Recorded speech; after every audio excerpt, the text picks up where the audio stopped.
Hi guys, welcome to another video. Today I'm going to be reviewing the Laowa 90mm 2x macro lens for micro four thirds mount. On paper this lens sounds amazing. It's got 2x magnification, solid build quality, it's relatively lightweight, and it's a much cheaper alternative to the OM System 90mm 2x macro lens. But after testing this lens out in the field, I ran into a big problem that I wasn't expecting. Laowa is well known for their affordable high quality lenses, especially the 90mm 2x macro lens for full frame and APS-C. So this lens isn't actually anything new. They've been making it for a few years now, and they've finally released it on micro four thirds mount. So in this video I'm going to walk you through what it's like to actually use this lens, the good, the bad, and who this lens is for. First off, I'm going to talk about build quality and features. Like a lot of other Laowa lenses, this thing feels solid, with most of it being made out of metal. It comes with a giant plastic lens hood, but for the type of macro work I like to do, I don't bother using a lens hood. It weighs around 542 grams, that's the lens alone, and it's actually quite heavy for a micro four thirds lens, but it's still very manageable out in the field to shoot handheld with. It's a manual focus lens, but interestingly it does have electronic contacts at the bottom of the lens, which allows you to control the aperture in camera. And this lens is labelled as a CA Dreamer lens, which means there's minimal chromatic aberration, as well as smooth and pleasing bokeh. There's also a micro USB port at the bottom of the lens, which is used for firmware updates. It would have been nice if this was a USB-C port instead, because I think no one nowadays really uses micro USB. I think I've only got like one cable in my house that's micro USB. The focus ring covers almost the entire lens, and I actually quite like this design. The lens is super smooth to turn, and it's easy to tell when you're at 2x magnification or infinity, because you'll hear a click and you can't turn the lens any further. This means I won't accidentally be at a different magnification, which I often do quite a lot on my OM System lenses. Now the main selling point of this lens is that it goes all the way to 2x magnification. That means you can fill the frame more with those smaller subjects like springtails and slime molds. Or you can use this lens to capture extreme close-ups of larger subjects.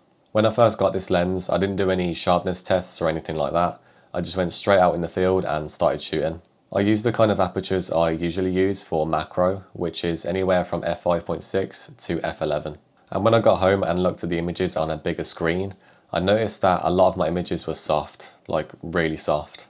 So after a bit of analysis, it turns out that diffraction was kicking in hard after about f8, which is quite a surprise to me. And that's honestly the biggest downfall of this lens. I took a lot of great shots, but all the shots I took over f8 were pretty much unusable. For this lens, I'd expect usable sharpness up to about f11. And this is quite frustrating because in macro photography, you often need those smaller apertures to get more of your subject in focus, especially when you're shooting beyond 1x magnification. So to get around this problem, I started shooting at around f5.6, as this is where I found the lens to be at its sharpest.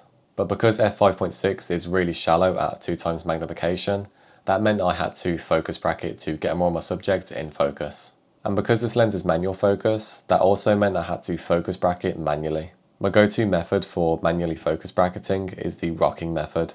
This is where I gently go forwards and backwards while capturing all the different focal planes. Once I figured out what apertures to use, I started capturing some really nice photos. There was this one log in the woods that I rolled over, and I happened to find loads of springtails under there. There was loads of this jelly spot fungus, and when I took a closer look, I noticed a globular springtail resting next to one of the jelly spots. Luckily the springtail was staying perfectly still, so I managed to focus bracket from the front all the way to the back. I was super lucky to be able to find and photograph this scene, and I think this is one of my favourite photos I've taken this year. On the same log I managed to find another yellow globular springtail, and for this I decided to photograph it from a top-down angle. Again, I was lucky that the springtail wasn't moving around much, so I managed to focus bracket from the front all the way to the back. I don't usually go for compositions like this, but because there were so many springtails, I thought I'd experiment, and actually quite like how the shot turned out in the end.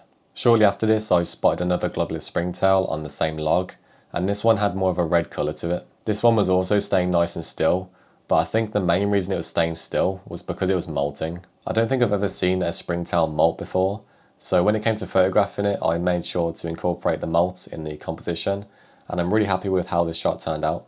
I also managed to capture a few nice slime mold shots too, all of which were photographed on this massive log that I rolled over. 2x magnification was exactly what I needed to photograph these slime molds, because as you can see, I managed to fill the frame perfectly. These slime molds look really satisfying, and I also love how that one slime mold has that nice little detail, that sort of yellow dot on the top bit. After photographing these, I decided to look for a more interesting scene. I decided to look at a group of slime molds that was growing in and around the moss because I thought this would make for a more interesting scene. I managed to find two small slime molds next to each other with a group of bigger slime molds in the background. This made for a really interesting composition because I had the two smaller ones in front in focus and then the group of bigger ones in the back out of focus. And while I was taking this photo, I spotted a slime mold with a tiny little woodlouse crawling on top of it. This was something I'd never seen before, so I made sure to take the time to get a good photo. Even though I was all the way at 2x magnification on micro four thirds, this still wasn't enough to fill the frame with this tiny slime mold and tiny woodlouse. However, I was still magnified enough to the point where I could afford cropping in a little bit to fill the frame a bit more.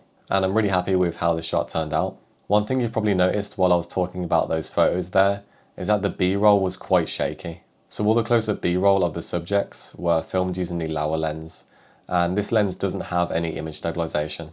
Image stabilization isn't necessary for photography, but it can definitely come in handy when you're using slow shutter speeds. But for video, it can really come in handy and make your shots look a lot smoother. I shot the majority of my images using flash and diffuser, but to test out the bokeh, I decided to shoot with natural light. I found a group of snowdrops in the woods, and I thought this would be the perfect subject to test out the bokeh with. I shot this at f2.8, and this lens is labelled as a CA Dreamer lens, meaning there's minimal chromatic aberration, as well as smooth and creamy bokeh. And looking at this backlit snowdrop image, I can definitely say there's minimal chromatic aberration, as well as smooth, creamy bokeh. So who is this lens for? First off, it's definitely a more affordable alternative to something like the OM System 90mm 2x macro lens.